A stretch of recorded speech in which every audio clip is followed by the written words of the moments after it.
राधे राधे, हरे कृष्ण, हर हर महादेव। प्रिय श्रोताओं, आज सुनिए सावन मास महात्म्य का 12वां अध्याय। आज दिनांक 10 अगस्त दिन है, सोमवार, और आज सावन मास का दूसरा सोमवार और सोम प्रदोष वृद्धि है। और आज सावन मास के कृष्ण पक्ष की त्रयोदशी तिथि सुबह 8:02 से शुरू होगी और त्रयोदशी तिथि का समापन होगा। कल मंगलवार को सुबह 4:54 पर ब्रह्म मुहूर्त सुबह 4:29 से 5:17 तक रहेगा, सूर्योदय होगा। सुबह 6:05 पर सूर्यास्त, शाम 6:59 पर आद्रा नक्षत्र आज दोपहर 12:26 तक रहेगा। बाद में पुनर्वसन नक्षत्र प्रारंभ होगा। राहु काल सुबह 7:30 से 9 बजे तक रहेगा और अभिजीत मुहूर्त दोपहर 12:06 से 12:57 तक रहेगा। परिश्रोतों, अब सुनिए सावन मास महात्म्य का 12वां अध्याय। सनद कुमार बोले, हे भगवान, किस व्रत के द्वारा अतुलनीय सौभाग्य प्राप्त होता है और पुत्र पौत्र धन ऐश्वर्य तथा सुख प्राप्त करता है? हे महादेव, व्रतों में उत्तम उस व्रत को आप मुझे बताएं। तब भगवान बोले, हे सनद कुमार, तीनों लोकों में विख्यात दूरवा गणपति व्रत है। सर्वप्रथम भगवती पार्वती ने श्रद्धा के साथ इस व्रत को किया था। हे मुनिसोत्तम, इसी प्रकार पूर्व में सरस्वती, महेंद्र, श्री विष्णु, कुबेर, अन्य देवता, मुनिजन, गंधर्व, किन्नर सभी ने भी इस व्रत को किया था। श्रावण मास की शुक्ल पक्ष की शुद्ध और महापुण्यदायिनी चतुर्थी तिथि को इस व्रत को करना चाहिए, क्योंकि उसी दिन सभी पाप समूह का नाश हो जाएगा। चतुर्थी के दिन स्वर्ण पीठासीन स्थित एक दंत गजानन विघ्नेश की स्वर्णमया प्रतिमा बनाकर उसके आधार पर स्वर्णमय दुर्वा को व्यवस्थित करने के बाद विघ्नेश्वर को रक्त वस्त्र से व्यवस्थित ताम्रमय पात्र ऊपर रखकर सर्वत्रोभत्र मंडल में रक्त यानी लाल पुष्पों से अपा, मार्गशमी, तुरवा, तुलसी, बेल्वपत्र, इन 5 पत्रों से अन्य उपलब्ध सुगंधित पुष्पों से, सुगंधित द्रव्यों से, फलों से तथा मोदकों से उनका पूजन करना चाहिए और इसके बाद उन्हें उपहार अर्पित करने चाहिए। इसी प्रकार अनेक उपचारों से भी गिरजा पुत्र विघ्नेश की पूजा करनी चाहिए और इस प्रकार कहना चाहिए, मैं स्वर्ण निर्मित इस प्रतिमा में, हे विघ्नेश, आपका आवाहन करता हूं, कृपा निधि पधारे। इस स्वर्णमय सर्वोत्तम रत्न जटित सिंहासन को मैंने आसन के लिए प्रदान किया है, इसलिए विश्व के स्वामी इसे स्वीकार करें। हे उमासुत, आपको नमस्कार है। हे विश्वव्यापिन, हे सनातन, मेरे समस्त कष्टों को आप नष्ट कर दे, मैं आपको पाद्य समर्पित करता हूं। गणेश्वर, देव, उमासुत तथा मंगल का विधान वाले को यह अर्घ्य प्रदान करता हूं। हे भगवान, आप मेरे इस अर्घ्य को स्वीकार करें। विनायक, शूर तथा वर प्रदान करने वाले को नमस्कार है, नमस्कार है, मैं आपको यह अर्घ्य समर्पित करता हूं, कृपया इसे ग्रहण करें।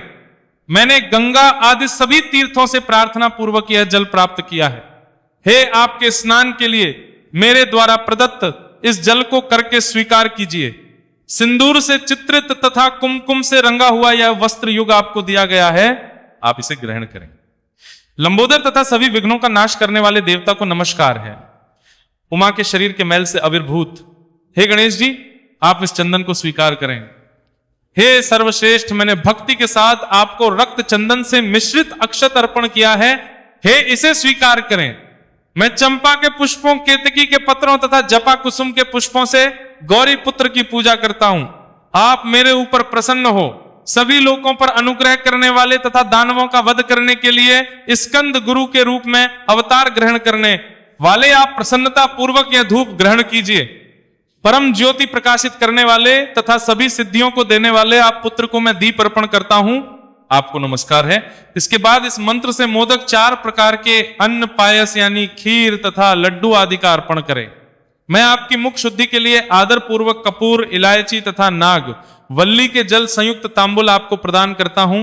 हिरण्य गर्भ के गर्भ में स्थित अग्नि के स्वर्ण बीज को मैं दक्षिणा रूप में आपको प्रदान करता हूं, अतः आप शांति प्रदान कीजिए। हे गणेश्वर, हे गणाध्यक्ष, हे गौरीपुत्र, हे गजानंद, हे इमानंद, आपकी कृपा से मेरा व्रत पूर्ण हो। इस प्रकार अपनी सामर्थ्य के अनुसार विघ्नेश का विधिवत पूजन करके उपस्कर निवेदित सामग्री सहित गणाध्यक्ष को आचार्य के लिए अर्पण कर देना चाहिए। उनसे प्रार्थना करें, हे भगवान, हे ब्राह्मण, दक्षिणा सहित गणराज की मूर्ति को आप ग्रहण कीजिए। आपके वचन से मेरा यह व्रत आज पूर्णता को प्राप्त हो। जो मनुष्य 5 वर्ष तक इस प्रकार व्रत करके उद्यापन करता है, वह वांछित मनोरथों को प्राप्त करता है और मृत्यु के बाद शिवलोक को जाता है, अथवा 3 वर्ष तक जो इस व्रत को करता है वह सभी सिद्धियां प्राप्त करता है। जो व्यक्ति उद्यापन के बिना ही इस उत्तम व्रत को करता है, विधि के अनुसार भी उसका जो कुछ किया होता है वह सब निष्फल हो जाता है। अब उद्यापन विधि बतलाई जाती है। उद्यापन के दिन प्रातः काल तिलों से स्नान करें। उसके बाद व्यक्ति 1 पल या आधा पल या उसके भी आधे पल की स्वर्ण की गणपति की प्रतिमा बनाकर पंचगव्य से स्नान कराकर भक्ति तथा श्रद्धा के साथ इन 10 नाम मंत्रों से दूर्वा दलों से सम्यक पूजन करें। हे गणाधीश, हे उमापुत्र, हे अघनासन, हे विनायक, हे ईश पुत्र, हे सर्वसिद्धि प्रदायक, हे एकदंत, हे मूषक वाहन, आपको नमस्कार है। आप कुमार गुरु को नमस्कार है। इन नाम पदों से पृथक पृथक पूजन करें। पहले दिन अधिवासन करके प्रातः काल ग्रह होम करके दूर्वादलों और मोदकों से होम करना चाहिए। उसके बाद पूर्णाहुति देकर आचार्य आदि का विधिवत पूजन करना चाहिए। और घटतुल्य थनों वाली गाय का दान अपनी सामर्थ्य के अनुसार करना ही। हे वत्स, इस प्रकार व्रत करने पर मनुष्य सभी मनोरथों को प्राप्त कर लेता है। हे संत कुमार, अपने प्रिय पुत्र गणेश के व्रत से संतुष्ट होकर मैं भी उस मनुष्य को पृथ्वी पर सभी सुख प्रदान करके अंत में उसे सद्गति प्रदान करता हूं। जैसे दूर्वा अपनी शाखा प्रशाखाओं के द्वारा वृद्धि को प्राप्त होती है, उसी प्रकार उस मनुष्य की पुत्र पौत्र आदि निरंतर बढ़ती रहती है। हे सनत कुमार, मैंने दूर्वा गणपति का यह अत्यंत गोपनीय व्रत कहा है। सुख चाहने वालों को इस सर्वोत्कृष्ट व्रत को अवश्य करना चाहिए। प्रिय भक्तजनों, इस प्रकार श्रावण मास मातमिक का आज का अध्याय पूर्ण हुआ। प्रिय श्रोताओं, अब सुनिए चातुर्मास महात्म्य का 12वां अध्याय। देवी पार्वती जी बोली, देवेश्वर आप ऐसा उपाय कीजिए जिससे मैं ध्यान योग को पाकर योग की प्राप्ति कर सकूं। तब महादेव जी ने कहा, प्रिय, पहले जिस द्वादक्षर नामक मंत्र राज का वर्णन किया गया है उसी का तुम्हें जप करना चाहिए। वह वेद का सनातन सार तत्व है। प्रणव यानी ओंकार सब वेदों का आदि है। वह समस्त ब्रह्मांडों का याजक है और समस्त कार्यों में प्रथम उच्चारण करने योग्य और सब सिद्धियों का दाता है। उसका शुक्ल वर्ण है, मधुछंदा ब्रह्मस्य है, देवता है, गायत्री छंद है तथा समस्त कर्मों में उसका विनियोग किया जाता है। देवी जो प्रतिदिन संपूर्ण बीजाक्षर में द्वादक्षर मंत्र का जप करता है वह पापों से लिप्त नहीं होता। यह द्वादश लिंग में अक्षरों से युक्त द्वादक्षर मंत्र कुर्म चक्र में स्थित है। वह द्वंद्व से रहित और साक्षी मात्र है, शुद्ध स्फटिक के समान निर्मल है, अपने तेज से उपमा रहित और अगाध है। उसी को तुम अंगीकार भगवान नारायण का सूर्य मस्तक है, पृथ्वी लोक हृदय है तथा रसातल चरण है। वे मूर्त स्वरूप से संपूर्ण ब्रह्मांड में स्थित है। भगवान विष्णु ही ब्रह्म रूप से ज्ञान योग के आश्रय है। वे ही समस्त प्राणियों की सृष्टि और पालन करते हैं तथा वे ही सबका संहार करते हैं। वे सर्वदेवमय है। सनातन काल से ही भगवान विष्णु 12 मासों के अधिपति है। इसीलिए समस्त दिनों और सब प्रहरों में श्री हरि का स्मरण करने वाला पुरुष संसार बंधन से मुक्त हो जाता है। और ये कथा जिस किसी अर्थात अनाधिकारी के सामने नहीं कहनी चाहिए, जो नित्य भक्त जितेंद्रिय तथा श्रम आदि गुणों से युक्त हो, उससे यह कथा कहनी चाहिए। भगवान विष्णु का भक्त शूद्र हो या ब्राह्मण, उसे भी यह कथा सुनाने योग्य है। देवी, मेरी भक्ति से तुम योग सिद्धि प्राप्त करो और उनसे प्राप्त होने योग्य सर्वोत्कृष्ट भगवान नारायण के स्वरूप को समझो। योग का अभ्यास सदा करना चाहिए। विशेषतः चातुर्मास में योग की साधना करने वाला पुरुष अपने सब पापों का नाश करता है। जो योगी 2 घड़ी भी अपने कानों को बंद करके अपने मन को ब्रह्म रंध्र में स्थापित करता है, वह पापों से मुक्त हो जाता है। जिसके घर में भी योगी पुरुष 1 ग्रास अन्न भी भोजन कर लेता है, वह अपने सहित 3 पीढ़ियों का अवश्य उद्धार कर देता है। यदि ब्राह्मण योगी हो तो वह दर्शन से भी अवश्य सब प्राणियों की पाप राशि का संहार कर देता है। यदि ब्रह्मपरायण उत्तम कर्मों वाला श्रेष्ठ शूद्र योग का अभ्यास करता है, सतगुरु में भक्ति रखता है और नियमित आहार करते हुए जो योगी परब्रह्म की समाधि में स्थित होता है, वह भी भगवान का साहित्य प्राप्त करता है। भगवान श्री हरि की प्रीति से मनुष्य उनके स्वरूप में लीन हो जाता है। देवी यह योग ज्ञान की सिद्धि प्रदान करने वाला है। संत आदि आचार्यों तथा मुक्ति की इच्छा रखने वाले देवेश्वरों ने भी इसका सेवन किया है। कोई ऐसी वस्तु नहीं जो योग से प्राप्त नहीं हो। योग से संपूर्ण कामनाओं की प्राप्ति होती है। योग से हृदय की गांठ नहीं रहने पाती। योग से ममता रूपी शत्रु नहीं पैदा होता। योग सिद्ध पुरुष का मन कोई भी लुभा नहीं सकता। भगवान विष्णु स्वयं ही इस चराचर जगत में व्याप्त है। योगेश्वरों के परम उपास्य उन भगवान को अपने ब्रह्मरंध्र में स्थित जानकर मनुष्य इस मायामय जगत का मोह उसी प्रकार छोड़ देता है जैसे सर्प अपनी केंचुली को त्याग देता है। इस प्रकार चतुर्मास महात्म्य का आज का अध्ययन समाप्त हुआ। अब आपको सुनाते हैं गीत गोविंद की कहानी। गीत गोविंद जिस भी घर में सुना और सुनाया जाता है, ऐसा कहा जाता है कि इस गीत को सुनने के लिए या इस प्रसंग को सुनने के लिए मुरलीधर जहां कहीं भी हों, जिस भी किसी कार्य में व्यस्त हों, वो अपने सारे कार्यकाज को छोड़कर वह भी इस प्रसंग को सुनने के लिए जरूर उपस्थित होते हैं। तो हम सब भी अपने मन में यही कामना करें कि हमारे प्रिय श्री मुरलीधर श्री कृष्ण भगवान भी आज हम सबके साथ इस कथा का जरूर श्रवण करें और अपनी असीम कृपा हम सभी भक्तजनों पर बनाए रखें। भूमि से 10 कोस दूर केदुली गांव में रहते थे भोजदेव और उनकी पत्नी रामा देवी, जो कृष्ण मार्ग के अनुयायी थे। श्री कृष्ण में अपार श्रद्धा रखने के कारण इनकी अभिलाषा थी कि इनके घर में पुत्र पैदा हो जो बिल्कुल श्री कृष्ण जैसा ही हो। भगवान भला कब अपने भक्त की इच्छा की अवहेलना करते हैं। संवत 1107 में भोजदेव जी के घर में पुत्र का जन्म हुआ, जिसका नाम बड़े प्रेम से जयदेव रखा गया। माता पिता के और भगवान श्री कृष्ण के प्रति आस्था को रक्त में लेकर जन्मे जयदेव जी भी श्री कृष्ण के उपासक थे। देव योग से बचपन में ही उनके माता पिता का स्वर्गवास हो गया। उस समय जयदेव जी बहुत ही कम उम्र के बालक थे। तब अन्य लोगों ने माता पिता के स्वर्गवास को इनके जीवन पर आघात बताया, लेकिन जयदेव जी ने इस आघात को भगवत भक्ति का निष्कंटक मार्ग समझकर वैराग्य से प्रीति लगाई और अपने जीवन वो दिशा दी जिसके लिए बड़े बड़े ज्ञानी जन तरसा करते हैं। वैरागी होकर इनके होठों पर श्री कृष्ण का ही नाम रहता था और ये जगन्नाथ जी से प्रीति लगाकर पुरुषोत्तम क्षेत्र पहुंच गए, जहां पर जगन्नाथ जी की महिमा चारों ओर फैली हुई थी। जब जगन्नाथ जी की यात्रा हुआ करती थी तो दूर दूर से भक्त और श्री कृष्ण भक्त वहां पर आया करते थे। जयदेव जी ने पुरुषोत्तम क्षेत्र में ही एक विद्वान ब्राह्मण से कुछ समय तक किया था और अब वह क्षेत्र ही इनकी भक्ति का केंद्र बन गया था।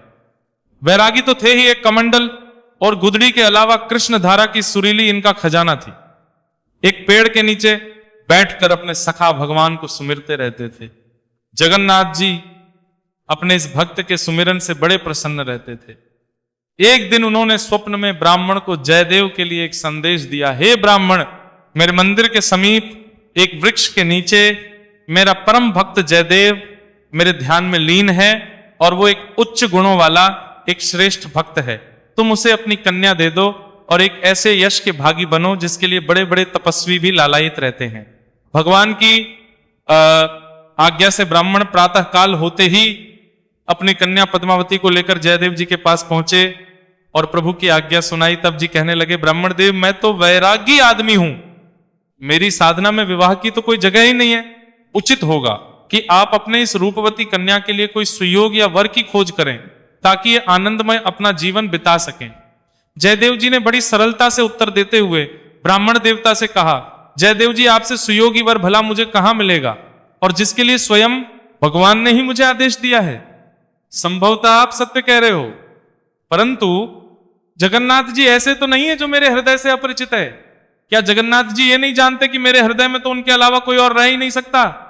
ये सब मैं नहीं जानता। भक्त श्रेष्ठ ब्राह्मण देवता जयदेव जी को समझाते हुए बोले, मैं तो उन्हीं की आज्ञा से यहां आया हूं और मेरी पुत्री तो अब आपकी ही शरण में है। अब आप इसे रखें या ना रखें ये आप पर निर्भर करता है। मैं तो अपने क्षण से उन्नत हो गया। ऐसा कहकर ब्राह्मण देवता अपनी पुत्री पद्मावती को वहीं छोड़कर चले गए। अब जयदेव जिन ब्राह्मण देवता की पुत्री पद्मावती को समझाने लगे, कहने लगे, हे सुंदरी, आपके पिताजी की बात तो चलो समझ में आती है, उनकी बाध्यता तो आस्था है, लेकिन आप तो शिक्षित हैं, आप तो मेरी व्यवस्था समझिए। और इससे पहले कि जयदेव जी कुछ कहते, कन्या ने बीच में ही टोक दिया, स्वामी, मेरे पिता ने मुझे आपकी शरण में दिया है। अब भी यह परम कर्तव्य है कि मैं एक हिंदू पुत्री का कर्तव्य निभाऊं। मेरा वापस लौटना मेरे कुल के लिए उचित नहीं होगा और नहीं स्त्री के लिए। अब तो जयदेव जी दुविधा में पड़ गए। पद्मावती तो मन से ही उन्हें अपना पति वरण कर चुकी थी। फिर अंततः एक रात जगन्नाथ जी ने जयदेव जी को भी स्वप्न में दर्शन दिए, क्योंकि वे तो उन्हें पत्नी मानने के लिए तैयार ही नहीं थे। तब जगन्नाथ जी ने सोचा मुझे ही कुछ करना पड़ेगा। तब जगन्नाथ जी के स्वप्न में आकर उन्हें विवाह करने की आज्ञा दी। अब भला जब प्रभु की ही आज्ञा हो गई है तो जयदेव जी कैसे भला पद्मावती का तिरस्कार करते। आखिरकार उन्होंने पद्मावती जी को अपनी पत्नी के रूप में स्वीकार कर ही लिया। यह सब देखकर पद्मावती जी की प्रसन्नता का तो ठिकाना ही नहीं रहा और अब वे दोनों वहीं पर एक कुटिया बनाकर बड़े सुख से रहने लगे। जगन्नाथ जी का स्मरण और नाम ही उन दोनों का प्रतीक्षण कार्य था। पद्मावती भी चिंतनशील युवती थी और जल्दी ही वह जयदेव जी के हृदय में प्रेरणा बनकर अंकित हो गई। और तब गीत गोविंद का जन्म हुआ।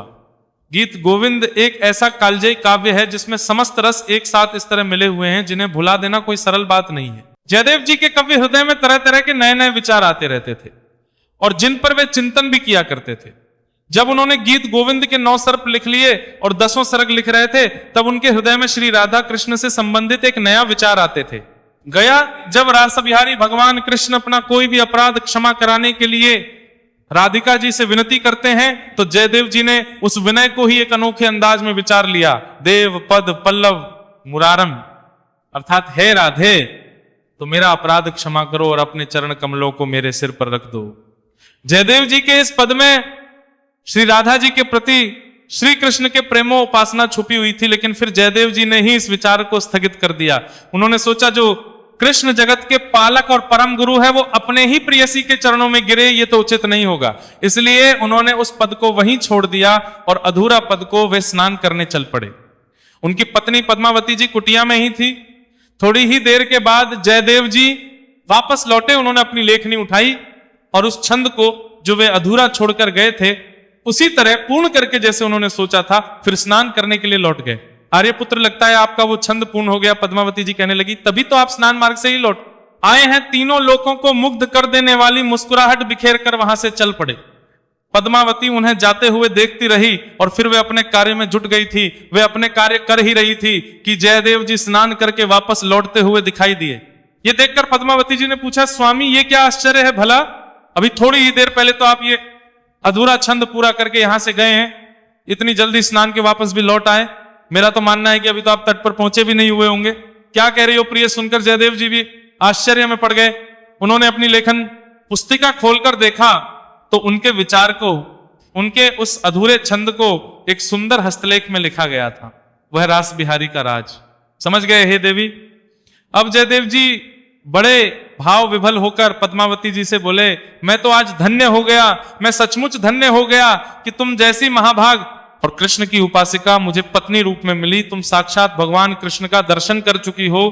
देवी जो स्वयं मुझे अभाग्य की दुविधा दूर करने ही आए थे। तुम्हें पता है मुझसे पहले जो मेरा ही रूप बनाकर यहां आए थे वो मैं नहीं बल्कि स्वयं प्रभु ही थे। अब तो पद्मावती जी भी आश्चर्यचकित खड़ी थी और बड़ी प्रसन्न भी थी। अब उन्हें उस त्रिलोक को मुग्ध कर देने वाली मुस्कान का रहस्य भी समझ में आ गया था। वे स्वयं को धन्य समझने लगी और इस तरह जयदेव जी का गीत गोविंद 12 स्वर्गों में पूर्ण हुआ। कुछ ही समय में गीत गोविंद अत्यंत लोकप्रिय और चर्चित हो गया। प्रत्येक भक्त के मुख से गीत गोविंद के छंद निकल रहे थे। एक दिन पुरी का राजा सात्विक राम जब सायंकाल भगवान जगन्नाथ के दर्शनों को पहुंचा तो ये देखकर उसके क्रोध की सीमा नहीं रही। उसने देखा कि भगवान का महीन जामा फटा हुआ है, उनकी पोशाक जगह जगह से फटी हुई है और केवल फटी ही नहीं है, उसमें जगह जगह कांटे भी लगे हुए हैं और भगवान के श्रीमुख पर तो धूल की परत लगी हुई है। उसने इसे मंदिर के पुजारी का अपराध समझकर पुजारी जी को क्रोधपूर्वक बुलाया। पुजारी जी आप यहाँ पूजा करते हैं या पाखंड जरा भगवान जगन्नाथ जी की तरफ तो देखिए, इनका जामा फटा हुआ है, कांटे लगे हुए, धूल जम गई है, क्या करते हैं आप? ये किस लिए है महाराज? अभी कुछ समय पहले तो सब कुशल था, आप बोल रहे हैं कुछ ही समय में ये दशा, आपने तो अक्षम्य अपराध किया है जिसका दंड आपको अवश्य ही मिलना चाहिए। बेचारे पुजारी जी निर्दोष होने के कारण दुखी होने लगे। तभी ठहरो राजन जगन्नाथ जी की मूर्ति के होठों से स्वर निकला, इसमें इनका कोई दोष नहीं है, मेरी ये दशा तो स्वयं मैं लगा रहा, मेरे ही कारण हुई है। कुछ पहले ही तो पुजारी जी ने मुझे वस्त्र पहनाए थे और स्नान भी कराया था, परंतु मुझे तभी एक सुंदर मधुर स्वर सुनाई पड़ा और मैं अपने आप को रोक नहीं सका। मैं उस स्वर के पास पहुंचा तो एक बगीचे में एक छोटी सी बालिका कोई छंद गा रही थी। मैं उसी के पीछे पीछे चलकर छंद सुनता रहा तो अवश्य ही कहीं झड़ झंकार में मेरे कपड़े उलझ गए होंगे। मुझे वो छंद बड़ा मधुर लगा था। राजन, हे प्रभु, हे जगत के स्वामी, वो कौन से छंद हैं जो आपको इतने प्रिय हैं कि आप मंदिर छोड़कर झाड़ियों कांटों में पहुंच गए? राजा ने हाथ जोड़कर प्रभु से विनय की, नाथ हमें भी तो बताइए ना। धीरे समीरे यमुना तेरे वस्ती बने बनवारी, ये तो जयदेव जी के गीत गोविंद की अस्तपति है। राजा को पुजारी जी ने बताया, पुजारी जी अब मंदिर में नित्य गीत गोविंद का पाठ हुआ करेगा, नहीं तो हमारे प्रभु हर दिन ऐसे ही अपनी पोशाक जगह जगह से फटवाते रहेंगे और कभी ना कभी किसी का भी छंद सुनने के लिए इसी तरह मंदिर से चले जाया करेंगे। राजा ने आदेश दिया और उस दिन से नित्य मंदिर में गीत गोविंद का पाठ होता है। जयदेव जी पर जगन्नाथ जी का वात्सल्य ही बहुत अधिक था। एक बार शरद ऋतु में जयदेव जी अपनी कुटिया के छप्पर को बना रहे थे। उनकी प्रिय पत्नी पद्मावती जी नीचे खड़ी उन्हें पकड़ा रही थी। बहुत देर गई, काफी समय बीत गया तो पद्मावती जी को भोजन बनाने की शुद्धि हुई। पद्मावती जी रसोई घर में चली गई। अब जयदेव जी अकेले छप्पर छाने का काम करने लगे, परंतु वो ध्यान में मगन थी, लेकिन साथ ही साथ कार्य भी उसी तल्लीनता के साथ करते जा रहे थे। अब उनको इस तरह लगातार मेहनत करते देखकर राधा माधव भी पसीज गए और खुद आकर पद्मावती जी की जगह उन्हें पकड़ाने लगे। जयदेव जी अपने इष्ट के ध्यान में इतने मग्न थे, उनकी सुध बुध ऐसी खोई हुई थी कि उन्हें पता ही नहीं चल सका कि अब पद्मावती जी की जगह पर स्वयं जगत बिहारी उन्हें फूस पकड़ा रहे थे। आखिरकार छप्पर छाने का काम, कुटिया छाने का काम पूरा हुआ और वे नीचे उतरे। नीचे उतरे तो उन्होंने देखा कि वहां तो पद्मावती थी ही नहीं, वहां तो कोई भी नहीं था। अब वे बड़े आश्चर्य में पड़ गए। भीतर जाकर देखा तो जी तो रसोई में भोजन तैयार कर रही थी। अब वे आश्चर्य में पड़ गए, सोचने लगे कि जब पद्मावती जी यहां पर है तो फिर मुझे कौन पकड़ा रहा था। अब राधा माधव जी की मूर्ति के समक्ष पहुंचे तो देखा कि रासा बिहारी जी के हाथों में तो कालिख लगी थी। अब तो उन्हें विश्वास हो गया कि उन्हें पकड़ाने वाले कोई और नहीं बल्कि स्वयं राधा माधव जी ही थे। यह प्रेम और आस्था का अनूठा उदाहरण था। जयदेव जी की दूर दूर तक फैलने लगी। लोग उन्हें सच्चा प्रभु पात्र कहने लगे और जयदेव जी के हृदय में तो रोम रोम में श्री कृष्ण बस गए थे। और अपनी इसी आस्था के बल पर उन्होंने अपनी कुटिया में राधा माधव का उत्सव करने का संकल्प किया और द्रव्य संग्रह करने के लिए पदयात्रा शुरू कर दी। फिर जहां भी जाते लोगों की भारी भीड़ जमा हो जाती और सब अपनी श्रद्धानुसार खुशी खुशी उन्हें धन देते थे। एक दिन है, जंगल में कुछ डाकुओं ने उन्हें घेर लिया और उनके पास जितना धन था जो उन्होंने राधा माधव जी का उत्सव कराने के लिए इकट्ठा किया हुआ था, वो सारा धन छीन लिया। डाकुओं ने सब धन छीन लिया और छीना ही नहीं बल्कि जयदेव जी को एक गहरे कुएं में डाल दिया। अब केवल कुएं में डाला ही नहीं, उनके साथ जो घटना घटित हुई वो भी सुनिए। उन दुष्ट डाकुओं ने सोचा कि कहीं ये कुएं से बाहर निकल कर ना आ जाए और हमारी पोल पट्टी ना खुल जाए, कहीं राजा से ये हमारी शिकायत ना लगा दे। तो उन्होंने जयदेव जी के हाथ पैर भी काट डाले। अब तो जयदेव जी अंगविहीन होकर कुएं में पड़े हुए हाय हाय नहीं कर रहे थे। उन्हें बिल्कुल दर्द नहीं हो रहा था। कृष्ण कृष्ण का ही जाप लगातार करते जा रहे थे। हाथ पैर कटने का ना तो उन्हें कोई दर्द हुआ, ना आभास हुआ और ना ही मृत्यु का उन्हें कोई भय हुआ। अब जब भक्त ऐसी सच्ची श्रद्धा, निष्ठा और गहन भक्ति में लीन हो, जब भक्त श्रद्धा में लीन हो जाए कि उसे अपने तन मन की शुद्धि ना रहे, हाथ पांव कट गए हैं लेकिन पीड़ा से करहाने के बजाय वे भगवान को अब भी लगातार जपते जा रहे हैं, उनका ध्यान करते जा रहे हैं। जब कोई भक्त भगवान के प्रति ऐसी प्रीति रखेगा तो भला भगवान उसे अनदेखा कैसे कर देंगे और बांके बिहारी अपने भक्त से भला कैसे विमुख हो सकते थे। जब भक्त कष्ट में होता है तो सबसे अधिक पीड़ा होती है। भगवान को वे भी व्याकुल हुए। उसी समय वहां से राजा की सवारी गुजरी जो उस वन में शिकार करने के लिए आया हुआ था। राजा की किसी ने कुएं से आती कृष्ण की आवाज सुनी तो जाकर राजा को बताया। राजा की आज्ञा हुई तो तुरंत आज्ञा से जयदेव जी को कुएं से बाहर निकाल लिया गया। तब तक रक्त बह जाने के कारण और अत्यधिक पीड़ा के कारण जयदेव जी मूर्छित हो चुके थे। एक ने उन्हें पहचान लिया और राजा को बताया कि वे तो भक्त शिरोमणि जयदेव जी हैं, आप राजा। उन्हें महल में लेकर आया और उनका उपचार कराया। जयदेव जी स्वस्थ हो गए, रक्त बहना बंद हो गया, पीड़ा कुछ कम हुई तो राजा से जाने की आज्ञा मांगी। लेकिन राजा ने अनुनय विनय करके उन्हें वहीं पर रहने को मना लिया और उनकी पत्नी पद्मावती जी को भी वहीं बुलवा लिया। स्वयं रानी पद्मावती जी की सेवा में तत्पर हो गई।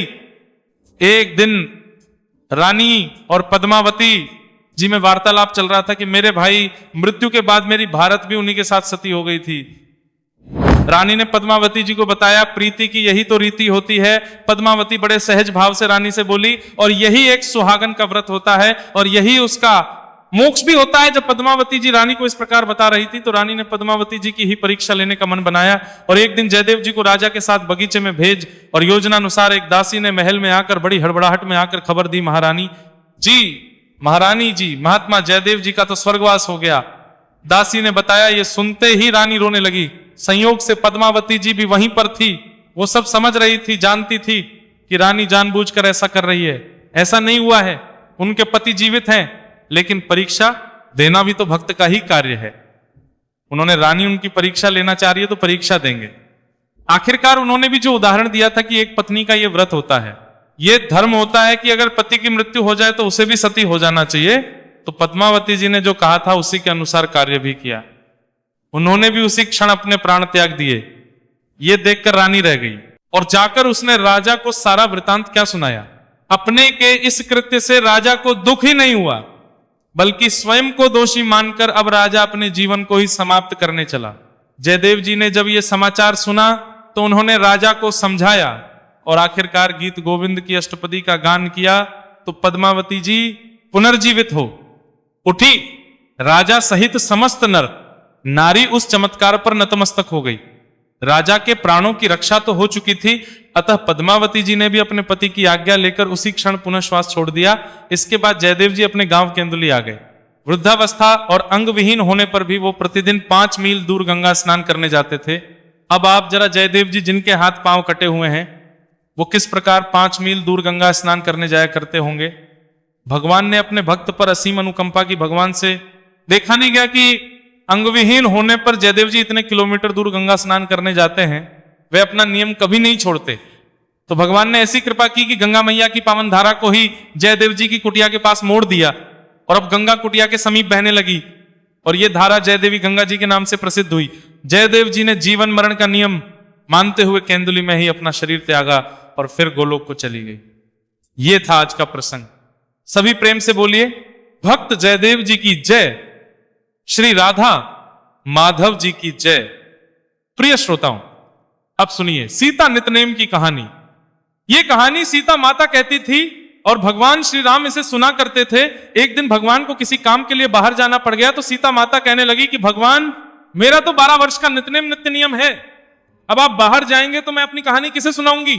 श्री राम ने कहा कि तुम कुएं की पाल पर जाकर बैठ जाना और वहां जो औरतें पानी भरने आएंगी उन्हें अपनी कहानी सुना देना। सीता माता कुएं की पाल पर जाकर बैठ जाती हैं।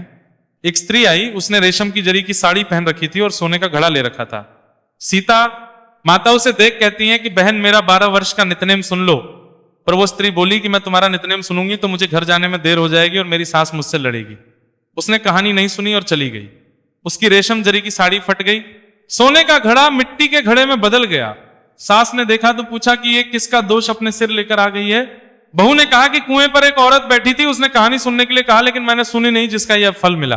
बहू की बात सुनकर अगले दिन वही साड़ी और घड़ा लेकर सास कुएं की पाल पर गई। सास को वही माता सीता बैठी मिली तो माता सीता ने कहा कि बहन, मेरी कहानी सुन लीजिए। सास बोली कि एक बार छोड़, मैं तो 4 बार कहानी सुन लूंगी। राम आए, लक्ष्मण आए, देश के पुजारी आए, नितनेम का नेम लाए, आओ राम बैठो राम, तपी रसोई जियो राम, माखन मिश्री खाओ राम, दूध बताशा पियो राम, सूत के पल का मोठो राम, शाल दुशाला पोठो राम, शाल दुशाला ओढ़ो राम, जब बोलूं जब राम ही राम। राम संवारे सबके काम खाली, घर भंडार भरेंगे, सबका बेड़ा पार करेंगे, श्री राम जय जय राम। सास बोली कि बहन, कहानी तो बहुत अच्छी लगी। कहानी सुनकर सास घर चली गई और उसकी साड़ी फिर से रेशम जरी की बन गई। मिट्टी का घड़ा फिर सोने के घड़े में बदल गया। बहू कहने लगी, सासू मां आपने ये सब कैसे किया। सास ने कहा कि बहू तू दोष लगा के आई थी और मैं अब दोष उतार कर आ रही हूं। बहू ने फिर पूछा कि वह कुएं वाली स्त्री कौन है। सास बोली कि वह सीता माता थी, वह पुराने से नया कर देती हैं, खाली घर में भंडार भर देती हैं, वह लक्ष्मी जी का वास घर में कर देती हैं, आदमी की जो भी इच्छा हो उसे पूरा कर देती हैं। बहू बोली कि छस्सी कहानी मुझे भी सुना दो। सास बोली कि ठीक है तुम भी सुनो। और सास ने कहानी शुरू की राम आए लक्ष्मण आए, देश के पुजारी आए, नितनेम का नेम लाए। आओ राम बैठो राम, तपी रसोई जियो राम। माखन मिश्री खाओ राम, दूध बताशा पियो राम, सूत के पलका मोठो राम, शाल दुशाला पोठो राम, शाल दुशाला ओढ़ो राम। जब बोलूं जब राम ही राम, राम संवारें सबके काम खाली, घर भंडार भरेंगे सबका बेड़ा पार करेंगे। श्री राम जय जय राम। कहानी सुनकर बहू बोली कि कहानी तो बहुत अच्छी है। सास ने कहा कि ठीक है, इस कहानी को रोज कहा करेंगे। अब सास बहू रोज सवेरे उठती, नहाती धोती और पूजा करने के बाद नितनेम की सीता की कहानी कहती। एक दिन उनके यहां एक पड़ोस की औरत आई और बोली कि बहन जरा सी आंच देना। तो वो बोली कि आंच तो अभी हमने जलाई ही नहीं। पड़ोसन ने कहा कि तुम सुबह 4 बजे से उठकर क्या कर रही हो? फिर उन्होंने कहा कि सुबह उठकर हम पूजा करते हैं, फिर सीता माता की नितनेम की कहानी कहते हैं। पड़ोसन ने उनकी बात सुनकर फिर कहा कि सीता माता की कहानी कहने से तुम्हें क्या मिला? वे बोली कि इनकी कहानी कहने से घर में भंडार भर जाते हैं, सारे काम सिद्ध होते हैं, मन की इच्छा भी पूरी होती है। पड़ोसन कहती है कि बहन रस्सी कहानी तो मुझे भी सुना दो। फिर वह बोली कि ठीक है, तुम भी ये कहानी सुन लो। राम आए लक्ष्मण आए, देश के पुजारी आए, नितनेम का नेम लाए। आओ राम बैठो राम, तपी रसोई जियो राम। माखन मिश्री खाओ राम, दूध बताशा पियो राम, सूत के पल का मोठो राम, शाल दुशाला ओढ़ो राम, शाल दुशाला ओढ़ो राम। जब बोलूं जब राम ही राम, राम संवारें सबके काम खाली, घर भंडार भरेंगे सबका बेड़ा पार करेंगे। श्री राम जय जय राम। सारी कहानी सुनने के बाद पड़ोसन कहने लगी बहन कहानी तो मुझे बहुत अच्छी लगी। अब वो पड़ोसन भी नितनेम सीता माता की कहानी कहने लगी। कहानी कहने से सीता माता ने पड़ोसन के भी भंडार भर दिए। अब तो पूरे मोहल्ले में नितनेम की कथा चल पड़ी, हर किसी की मनोकामना पूरी होने लगी। हे सीता माता, जैसे आपने उनके भंडार भरे वैसे ही आप हमारे भी भंडार भरना। कहानी सुनने वाले के भी और हुंकार भरने वाले के भी सभी प्रेम से बोलिए सीता माता की जय।